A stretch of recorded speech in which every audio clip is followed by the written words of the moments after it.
What's up, everybody? Steven here for Off the Shelf Movie Night to talk to you about physical media, about Blu-rays and 4Ks and DVDs, and the way we like to own our favorite TV shows and movies and concert videos and documentaries, whatever it is. I want to talk to you about something that I feel like I need to revisit every year. Since we're hitting the halfway point of this year, it's kind of time to reconsider. And I'm actually going to do a little unboxing for you during this. Because it's relevant. So what I want to talk to you about as I get my tool here, this is a little epic tool for unboxing. Just want to open the plastic while we talk a little bit. Is physical media dying? 2021 edition. Everyone's talking about this. Us collectors, we always talk about this. And, have fear about it. And, because we don't want our preferred medium, our preferred format for watching and collecting films to go away. So it is a constant source of anxiety for us, should I say. And it should be. It should be. Because things are changing. So let's kind of take a second and revisit what's happened over the last few years. So maybe you'll hear my cat in the background. Don't know. Anyway, physical media has been on decline for a while. It's been dropping in popularity. It's much more of a niche thing now than it was. That's not to say it's not still a billion-dollar industry, because it absolutely is. So it's a big niche. It's a big group of us out there. But it has been shrinking. And then we had the pandemic in 2020, and that expedited everything. Now, oddly, it was kind of 2020. The pandemic was kind of a era of a brief resurgence in physical media. People were desperate for entertainment, desperate for things to do, and people have a short memory. But in that brief time, I think a lot of them did realize some things they want to see are hard to find on streaming. You have to have literally all the platforms to make sure you see everything. Especially if you want to see something from Sony or Paramount. Not even getting into the more boutique distributors. So it did expedite things a lot. It did speed up the sort of impending doom that is the death of physical media. That said, though, also 2020 was a huge year. Heath over at Serial Midnight swears by the fact that 2020 was the best year ever for physical media, and I do not disagree with him on that. I think it really was, because you didn't have new films coming out. So what studios had to do in order to keep revenue flowing was to take time to put out catalog titles that we may not have gotten in a regular year. They would have continued to focus on new releases. So for the collectors out there, and the movie lovers who want to own movies that they haven't been able to own before, or they want better versions, restorations, and 4Ks, 2020 was a great year. It really was. So what do we have to look forward to moving forward? Well, a few things have happened that were not the greatest. The worst thing... Okay, let's get this one thing straight real quick. Universal and Warner Brothers established a deal for shared distribution responsibilities of their titles. Each company was responsible for distribution of both studios' titles in different territories. They did this as a way to continue releasing physical media, but to do it in a more cost-effective manner, to make the dwindling profit that is still out there better for them. And I support that decision. I think it's a great way to go about it, to keep that physical media flowing. Now, Warner Brothers did bring in a new team, focused a lot on HBO Max, and a lot of this was due to their merger with AT&T. The focus became, can we beat Netflix?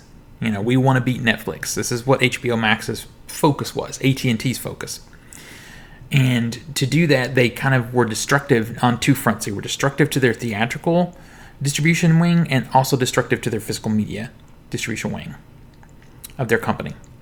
All of this in favor of trying to push that streaming platform. So the tale still remains to be told on just how successful those moves in 2020 are going to be in the long run. But AT&T's stepping out. They've spun Warner Brothers off. Warner Brothers is partnered now with Discovery. We have a new leader there that comes from TV, comes from Discovery. So I don't know. Discovery Plus is brand new. So I don't know what their new approach is going to be just yet. Sadly, though, during this time, Warner Archive shuttered its website.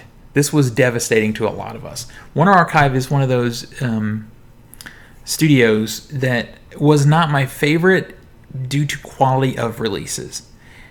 They would release a Blu-ray, but it would be a years old presentation, a years old transfer that definitely shows its age.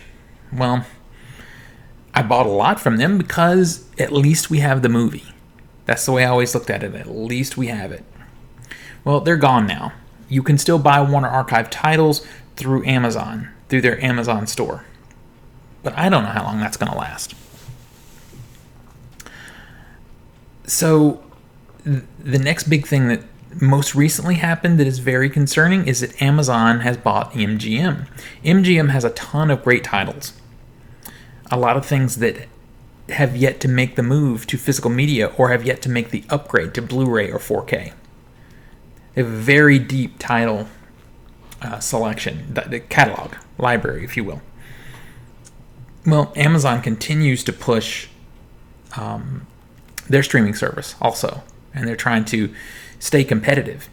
Although I think, Hulu and HBO Max and definitely Netflix, Disney Plus have all sort of surpassed them. And there's a lot of reasons why, but I don't really care about that. What I do care about is they just bought MGM, and the big question mark now is what will they do with physical media? I think they're going to be more fair with theatrical releasing than the other streaming platforms. I think they're going to probably do a better job theatrically than Warner Brothers did last year and is doing this year. But what are we going to have from them physical media wise? I think it would be amazing if they did something sort of print on demand, but we don't know yet. So is there any good news? Yes, there is good news. And it kind of started last year when Universal Studios gave the rights to some of their films to Arrow Video. And we got that really great Pitch Black release. Since then, Arrow has also released Tremors.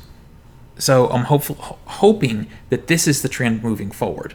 And we just got an announcement today that Universal has also agreed to partner with Code Red for 8 titles, as yet unannounced, but supposedly handpicked by the CEO of Code Red.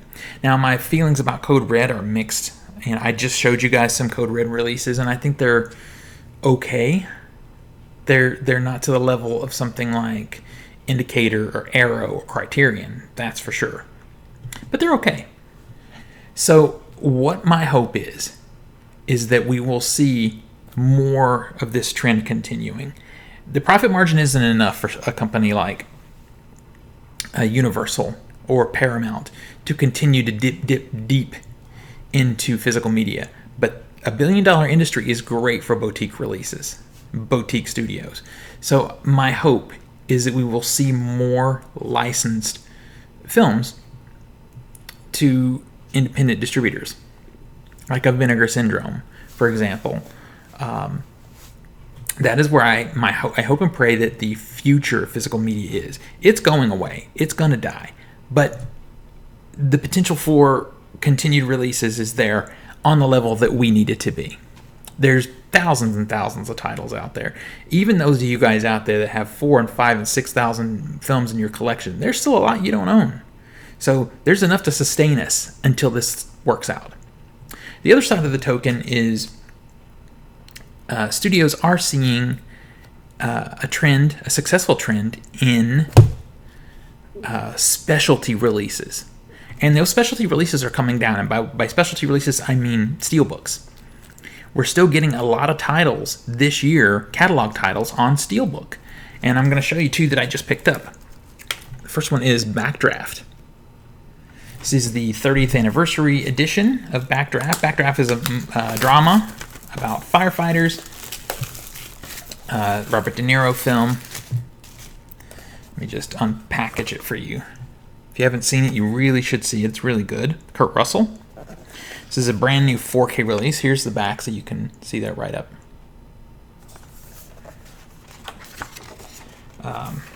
And I think probably you guys have seen this unpacked by other people. A lot of people are getting this, although I am hearing now that it is getting to be hard to come by. So anyway, this ties into the conversation because studios are still giving us cool catalog titles and new releases on Steelbook, and the prices have come down. These were under $30. Not so long ago we were paying between $35 and $40 for a Steelbook. Here's my other one. Now this particular movie has been released. I'm just tearing it off here, taking the plastic off. Psycho. Alfred Hitchcock film. Paramount has been playing with the Hitchcock movies, new release-wise, for a while. There you go. If you haven't seen this film, you really... What is wrong with you? Here's the back. This is very cool. So good to have 4K releases of these films. Just taking out the digital copy. So my belief, my gamble, is that we'll see more films licensed to boutique distributors along with these types of releases. Another perfect example, and I haven't bought this yet, is the Criterion release of Fast Times at Ridgemont High. I didn't buy their release because I know the studio is also releasing a 4K, and that's what I'm going to hold out for. And that could be cool. We've seen Parasite come out from the studio in 4K, and then Criterion give us a Blu-ray. So you have those options. So what do you guys think? My biggest concerns right now are Fox and Disney. Disney does not do a good job with their 4Ks. Fox did. Example, the Speed release that just came out on 4K. But I'm concerned that Disney will not release rights to their films for physical media distribution to another company. And that includes Fox now. They'll just choose not to distribute them or lock them in the vault and try to force you onto their streaming service. This is a very Apple method of just doing it, taking a loss in the beginning if you have to, just to force the market to do what you want. Just to use I really don't like Disney's tactics. I have a lot of Disney films, and my answer to those tactics is to buy as much as I can, so that I have access to those stuff later. Because I don't know, Disney really does worry me when it comes to the future of physical media. I feel like Universal, Sony, Paramount, these guys are going to continue to let us have access to physical media, either through their own distribution or through licensing. I feel like I would like to see Amazon again do the print-on-demand option. They have the capacity with Emgm. So I don't know. I do see it dying, but I'm optimistic. I feel like we're getting better releases of stuff. Pitch Black, for example, the release that we just got from Arrow was better than what the studio had previously put out. So prices are going to go up a little bit. The glut of titles, that's going to go away. But I think we'll eventually get everything we want. It just may take longer, and they may come out in smaller doses now. What do you think? What is your feeling about the death of physical media? Is it dying at a rapid pace, and you have sort of an apocalyptic feeling toward it? Or are you more like me, accepting of the inevitable but hopeful at the possibilities? Because that's kind of where I am with it. Anyway, let me know what you think. Let's talk about it in the comments. Let's keep this conversation going. And until next we meet, pull something cool off the shelf, share it with your friends and family, and remind them why physical media is the best way to watch films and TV. I'll see you guys soon.